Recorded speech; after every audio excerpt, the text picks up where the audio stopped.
kind of going for a old-fashioned kind of theme for this week's Fan Formula. I feel like I should be doing it all in mime, but I won't. But guess who's back? Backwards Clock is back! Woo! I know he's been causing quite the controversy over the past week with Clockgate, such a scandalous clock. He's been on holiday for the past couple of Fan Formulas, but he's back with a vengeance, with a tan, which I'm quite jealous about. But we'll get back to Fan Formula, the reason why we're here. Onto testing.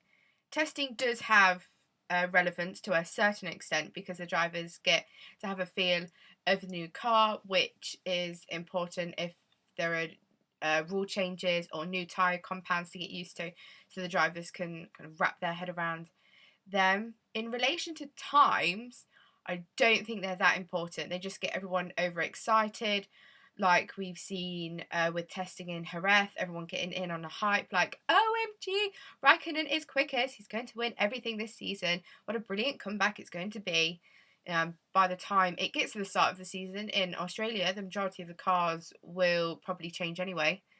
When the teams get all their data back from testing and realise the car isn't living up to expectations, and they'll go back to the factory and get the drawing board out, and we'll see a completely different car to what we saw in testing. With Ferrari, long story short with them, I just don't think they fully understand each other when they're communicating at the factory, clearly, or their wind tunnel technicians aren't the smartest books on the shelf. I've worked in the wind tunnel at Force India, and it's really confusing. There's lots of numbers and buttons. It's hard to get your head around. So what I'm trying to say is there's a bunch of really confused technicians at Ferrari. Back to being serious, or they don't. They have kind of underestimated Fernando Alonso's performance in the car. They don't realise how good he actually is. Why did I just say that? Ooh, I must be coming down with something. They'll probably have a not very good start to the season, and they'll kind of improve as the season goes on. Maybe. I'll say maybe.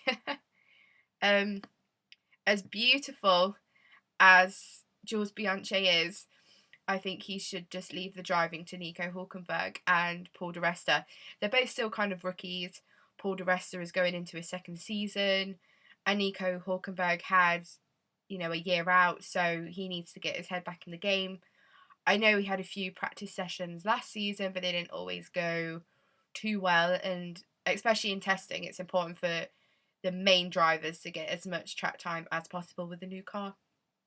There's another testing session in Italy, I think in May or June, so that could be the chance for third drivers to get a chance to test the car. I think pre-season testing should be for the main two drivers to drive.